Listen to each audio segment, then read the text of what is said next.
అవినీతికి పాల్పడిన అధికారిని పదవి విరమణ పొంది ఉన్నప్పటికీ వారిని ఉపేక్షించేది లేదని ఏసీబీ అధికారులు తెలిపారు. చట్టం తప్పకుండా శిక్షించి తీరుతుందని ఏసీబీ డీఎస్పీ రమణమూర్తి తెలిపారు. విజయవాడలో లంచం తీసుకుంటూ పట్టుబడిన గిరిజన వెల్ఫేర్ డెవలప్మెంట్ ఎగ్జిక్యూటివ్ చీఫ్ ఇంజనీర్ను ఇంటిని సిబ్బందితో కలిసి సోదా చేశారు.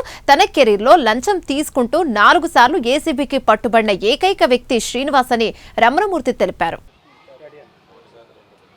విశాఖతో పాటు మరో 6 ప్రాంతాల్లో ఏసీబీ అధికారులు సోదాలు నిర్వహిస్తున్నారు. మాజీ ఉద్యోగులను సైతం విడిచిపెట్టేది లేదంటూ కూడా ఏసీబీ అయితే చెప్పిన పరిస్థితి కనిపిస్తుంది. ఎవరైనా సరే అవినీతికి పాల్పడితే వారిపైన అనీష అధికారులు తప్పకుండా ఉక్కుపాదం మోపుతారంటూ కూడా ఏసీబీ అధికారులు చెప్తున్నారు. ఈ నేపథ్యంలోనే ఏదైతే ఇక్కడ ప్రాంతానికి సంబంధించినటువంటి ఏదైతే మొన్న ఈ మధ్యకాలంలో విజయవాడలో రిటైర్ అయినటువంటి ఓ మాజీ ఉద్యోగిని ఏసీబీ అధికారులు ఈరోజు సోదాలు చేసి ఆయనకు సంబంధించినటువంటి స్థిరాస్తులుగా ఎంతవరకు ఉన్నాయనే దానిపైన అయితే పూర్తిగా కూడా దర్యాప్తు చేస్తున్నారు. ప్రస్తుతం విశాఖకు చూసుకుంటే విశాఖ ప్రాంతంలో ఏసీబీ అధికారులు సోదాలు జరుగుతున్నాయి. మనతో పాటు ఏసీబీ అధికారులు కూడా ఉన్నారు. వారిని అడిగి మరిన్ని విషయాలు తెలుసుకునేటటువంటి ప్రయత్నం చేద్దాం. సార్ నమస్తే సార్, చెప్పండి. ఇప్పటివరకు 4 సార్లు కూడా ఏసీబీ అధికారులు సోదాలు జరిపినప్పుడు కూడా ఈ అధికారులు ఎక్కడ కూడా మార్పు రాలేనటువంటి పరిస్థితి ఉంది. దీన్ని ఏ విధంగా అంటే ఇటువంటి అధికారులు చాలా రేర్, తక్కువ మంది ఉంటారు. సో ఇతను ఇలాంటి వాళ్ళు చాలా తక్కువ మంది ఉంటారు. అందులో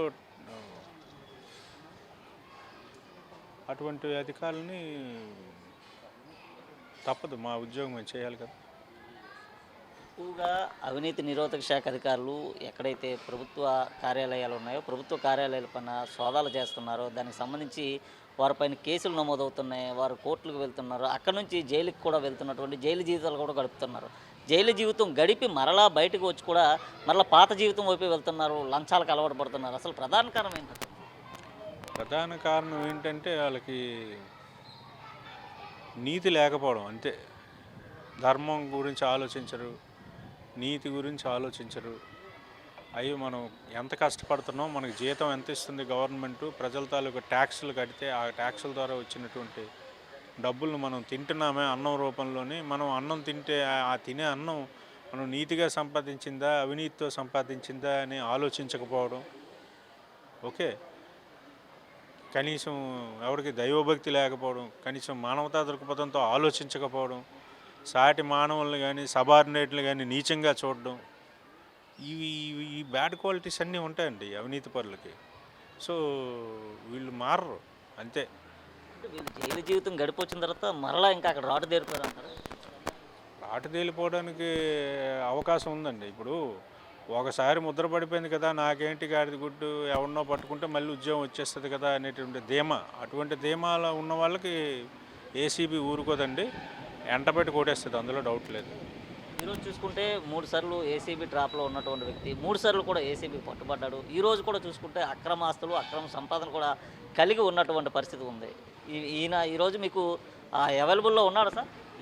అవైలబుల్లో ఉన్నాడండి, ఉన్నాడు. మేము అతన్ని కూడా పట్టుకున్నాము, అతన్ని కోర్టులో హాజరుపరుస్తాము. తప్పకుండా చట్టపరంగా సరైన చర్య తీసుకుంటాం. సార్ ఏ విషయంలో సార్ ఈయన 25 లక్షలు డిమాండ్ చేశారు గతంలో? అతను ఒక కాంట్రాక్టర్ తాలూకా బిల్స్ క్లియర్ చేయడానికి, అతని యొక్క వర్క్ కంప్లీట్ చేయడానికి 25 లక్షల లంచం తీసుకుంటూ దొరికిపోయాడండి విజయవాడలో. ఆ విషయంలో ఆయన జైలుకి వెళ్ళి వచ్చారు. ఎస్, 45 రోజులు ఉన్నారు జైల్లో. బెయిల్ పైన రిమాండ్ బెయిల్పై ఉన్నారు ఆయన. ఇప్పుడు ప్రస్తుతం బెయిల్పై ఉన్నారు, బెయిల్పైనే ఉన్నారు. రిమాండ్లోనే రిటైర్ అయిపోయాడు. జైల్లో ఉండగానే రిటైర్మెంట్ డేట్ వచ్చింది, అలాగే రిటైర్ అయిపోయాడు కూడా. అది అంటే ఈయన ఉద్యోగ విరామణ చేసే చివరి సమయంలోనే ఈ లంచం డిమాండ్ చేసినట్లు. ఎస్ అంటే ఆగస్టు 31 రిటైర్మెంట్ అయితే ఆగస్టు 7వ తారీఖుని పట్టుబడ్డారు విజయవాడలో. 22 రోజులు 23 రోజులు ఉంటుండగా.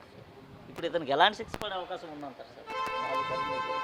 అది కోర్టు వారి పరిధిలో ఉంది, అది జడ్జి గారు విచారిస్తారు. మా పరిధిలో లేని విషయం అది. మేము పూర్తి ఆధారాలతో కోర్టు వారికి నివేదిక సమర్పించడం వరకే మా ఉద్యోగం. తర్వాత జడ్జి గారు ఏసీబీ అధికారులుగా మీరు ఏసీబీ ఒక అవినీతి నిరోధక శాఖ అధికారులుగా ఇతనికంటే ఇంకా ఎక్కువ సార్లు పట్టుబడిన వ్యక్తులు ఎవరైనా సరే మీ కెరీర్లో చూసారా సార్? ఇతనే నెంబర్ 1. ఇటీవల కాలంలో చూసుకుంటే జీవీఎంసీలో ఎక్కువగా అవినీతి పాలన కొనసాగుతుంది. అవినీతి ఎక్కువగా అక్కడ ఉన్నటువంటి అధికారులు చేస్తున్నారంటూ కూడా పెద్ద ఎత్తున వార్తలు వస్తున్నాయి, ఆరోపణలు కూడా వినిపిస్తున్నాయి.